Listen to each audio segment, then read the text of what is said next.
Hey everyone, it's Mary here. Thank you for showing up. Thank you for doing the work in Midlife Journal. Listen, today's Monday. This was supposed to be recorded on Sunday, but I'm traveling right now and that just wasn't going to happen. So thank you for, bearing with me as I travel throughout the US, spending some time with much needed time with my family. But today's session is about finding yourself. So this is Midlife Discussions, Midlife Journal. Grab your journal. We're only here for 20 minutes. Give yourself this time to get to know yourself, to get to know the person, that person that's in your dream, the one that has all of the desires that you have dreamt about for so long. You get to describe who that person is in these sessions. A lot of times we feel disconnected from that person, that these things, these wants, these desires, this way of life, this way of being, sometimes we're disconnected from it. We can see it, like when you do a vision board, like you can see it, but you're not actually in it. You're not actually in it. So during these midlife journaling sessions, you get to take out your journal, take out your favorite pen. I love paper. I spent most of my career in the stationery business, so I love the feel of paper and the smell of paper. And actually, scientists are working on figuring out why there's a different connection between you and a piece of paper and a pen, writing with your writing hand. The connection is different from you in writing on a keyboard. So my suggestion is, if you are insistent on writing on a keyboard, certainly go ahead and do that. But the thought is, or the research shows, that you'll get actually more out of it when you are actually writing with a pen. So grab your favorite journal, paper, the touch and feel, the sound of the pen across the paper is what really gets me excited. So we are about to begin finding yourself. So this is about writing, about going inside. No judgment, no criticism. You know how I feel about that. We can save all that stuff for later. Now, there's no erasing. You can cross out things, but there's no erasing. You want to see things how they unfold. So I'm going to ask you a few questions. I'm going to see what you are all about. I'm going to talk about what writing is. I've got some notes here in front of me. So pardon me if I'm looking down on the screen at all while you're doing your thing. So I like to begin these sessions by taking a couple of big, deep belly breaths. You want to make sure that you can quiet your mind. You want to stop the noise, close the door, light a candle, play some music, get to a space where you are with you, and begin to look at, a lot of times we look at this writing as mindful writing, as, that word is kind of cliche right now. It's used a lot. I think a lot of times we don't look at what, or we think it's maybe woo-woo, like what's being mindful. But what it is silencing the inner thoughts. So you might look at mindful as a way of meditating. Here, you might look at it as mindful writing. It's just a way to slow things down, to take a step back in time, maybe take a step back, to draw you inward into what your thoughts are. So you might think of this process, this midlife journal, of expressing your inner thoughts. When I was in the stationery business, a lot of times people would come to me and say, the page is blank, I don't know what to write. Well, that's when we are in our judgment and our criticism phase, right? When you think that what you put on the paper could be wrong, right? This isn't about that. This is about getting to a place where you are meeting your face. I often talk to women in my groups or with my private clients about looking into the mirror, soul to soul, eye to eye. There's nothing wrong in being present with yourself. So where can you get present with yourself? And if you need to pause this and go run in the bathroom or go find a mirror on the wall and just take a couple of breaths so that you can feel your body expand, feel you become this wonderful human being that I know that you are. Get to that place. Get to a place where you can pick up your pen and pay attention to the thoughts that you have, the desires that are waiting to unfold in front of you. Get to this place where there is no lack, no fear, no what are other people going to think of me? This is your journal. This is your time. You don't have to share this with anybody else. You can, of course, certainly, but you don't have to. This time is for you. So get to the place where the narrative of your thoughts is just going to unfold in front of you. So a lot of times I saw this great word in some research that I was doing, because I'm like a research fanatic about what goes on in our head and how that comes out through us, this energy that we project out of us, whether we are pushing against or drawing things toward us. So what does that look like, and what does that feel like in course correction, our life course, correcting our life course. So these things that we've stumbled upon in the past, that's part of life. There's no right or wrong there, unless you keep doing the same thing over and over again, expecting different results, which is the definition of wacko crazy, right? But how can you self-correct, life course correct, get back on the path that you desire? Because we're all going to stumble. In my life course, for instance, in reaching an international audience, is what is it that I'm going to do? I'm going to fall. I'm going to stumble. I'm going to certainly embarrass myself, which I tend to do on a quite often basis. I've gotten to the point now where I can laugh at it. So where in your life can you laugh at yourself? Can you learn from something that you've done and course correct? So let me ask you, I'm going to go into the prompts now. If you've joined me before in one of these midlife journals. So this prompt, what prompt can I give you? I invite you. That alone should evoke some calmness, like, I invite you to consider a specific topic or a desire, something that you want deeply for yourself. This isn't about anybody else. This is about what you desire for yourself, and begin to write words on the paper. What does that desire mean to you? What does that desire have in store for you?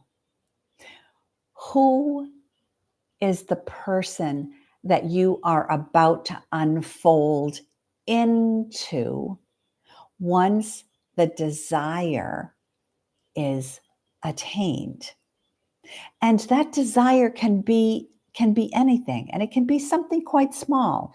It doesn't have to be this big um, goal, or it doesn't have to be that. It's what is that the next right step for you in getting closer to that which you desire.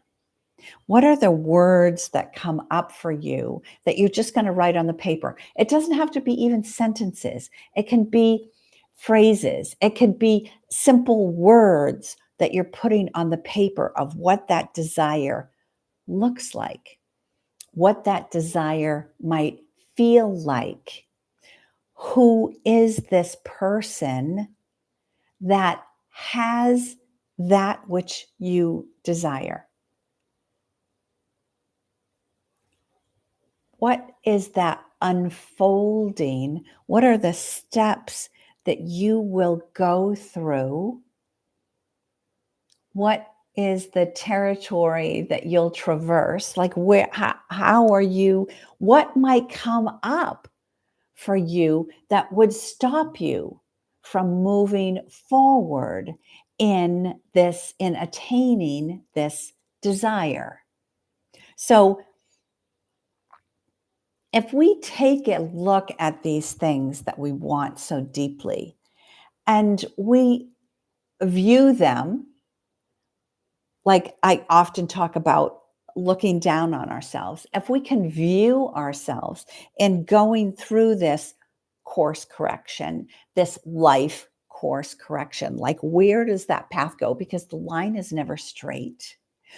Where do the turns happen? Where do the stumbling blocks occur? Because they're going to.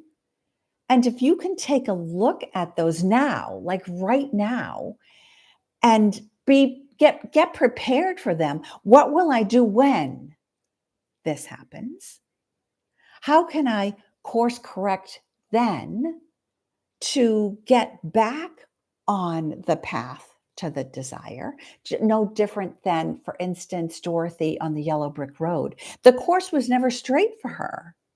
She stumbled, she fell. She met people along the way that tried to distract her. She met people along the way that wanted to help her.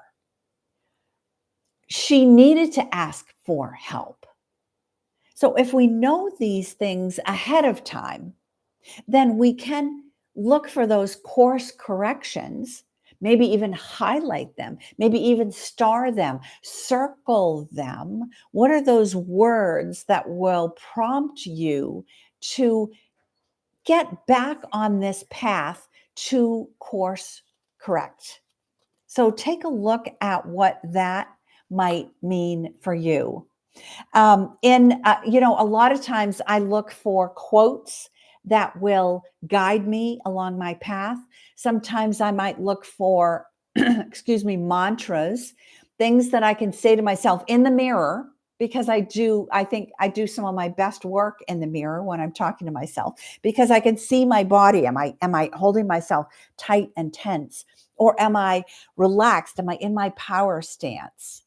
So this mantra that I found in Mindful magazine from, let me see where this is from, December of 2022. This mantra says, may I have the courage today.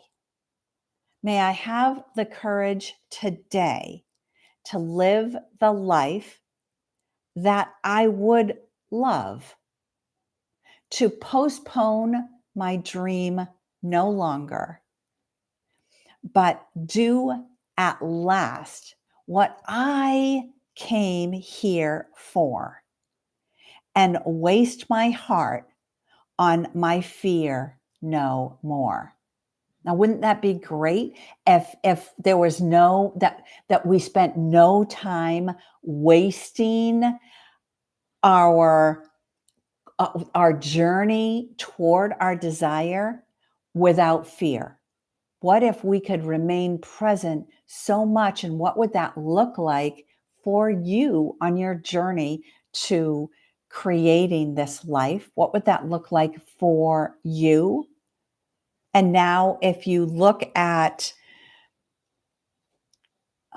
being nice to yourself, saying nice things to yourself, what does that, giving yourself a big hug, like what words would you write down on the paper about yourself if you were about to give yourself the biggest hug that you could and show yourself some gratitude? What would those words, what would the words be that you would write on the paper about what that hug felt like? Did it feel safe? Did you feel loved? Did you feel abundant? What is it that giving yourself a big hug, a hug of self-compassion on this twist and turn journey, what would that feel like every time you got derailed, every time you made a wrong step, every time you said something wrong, which trust me, I have, and I continue to do all the time? What would it feel like if you, in that moment, stopped and gave yourself that hug, understanding what that meant to you and only to you? So, how can you accept your faults?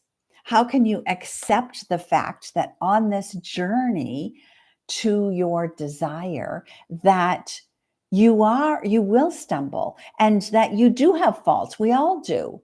And if we recognize those things as we go and grow, then we are more apt to accept them for who you are, because you're unique in your faults, just as you are unique in your desires. So if you can accept those faults as and not look at them as lack or limitations, because they're just and how I view this as an area for learning, as an area for growth, because oftentimes where you'll stumble on that same place, or that same thought will come up time and time again, and it will be the same place, and it's going to show up like that until you take a look at the lesson that it has to show you, and either accept it or begin to ask it questions like, why are you keep showing up in the same time, the same spot? Why am I stumbling or holding myself back in the same place over and over again? What is it that you're trying to tell me? Again, a lot of times I will go to my mirror and I will have what I call a come to Jesus meeting with myself. And sorry if that's offensive to anybody, but that's how I refer to it. Is I'm going to go have a come to Jesus meeting with myself and get back to the core of what it is and why it is that these thoughts keep stopping me on this journey, and know that it's part of being human. Like these this curvy road, this curvy path is only there to show me that I'm human and that all of this is okay. This is all good. This is all good stuff. And instead of beating myself up about who I'm not being at the moment, it's taking a look at but who I am in this moment, and life course correcting from there through this journaling process of writing down those words. And it could be words of anger or frustration that you're putting down on the paper on this curvy road to your desire. But you'll begin to see a pattern. So take a look at a struggle that you're having. Take a look at that thing that keeps reoccurring for you, because generally they do, these negative thoughts or this stumbling place is the reoccurrence, and it will keep popping back up and up again until you talk to it, because it just wants to be heard. Actually, it just really wants to be heard and noticed. So take a look at that and begin to journal about how you feel when you fail, how you feel when you stumble, how you feel when this thing keeps reoccurring for you. Don't judge it, just notice it. What what is it? How do you stand? Because a lot of times when these things happen, we'll actually hold our shoulders up like this, or we'll get pissed off, or we'll be aggressive towards someone else when they had really nothing to do with what's going on with you. So don't turn away from these failures or the stumbles or the things that we perceive as blocks, the mountain that is just too high to climb. Don't look at those as things to stop you. Look at those as things to get curious about. Because this desire that you have, it's really waiting for you. But there's some things that you have to answer along the way. So I hope that this helps you, this midlife journaling, in finding yourself, finding your path, and stay in touch, stay tuned. Normally, again, this happens on Sunday, my midlife journal. We'll get back on track. I've still got a couple more weeks of traveling. We'll get back on track once I'm settled again. So hope you have a fabulous week. Again, get out, if you haven't already, get out that pen, get out that paper, and begin to pour your soul out on the page. I'll see you next time. Ciao for now.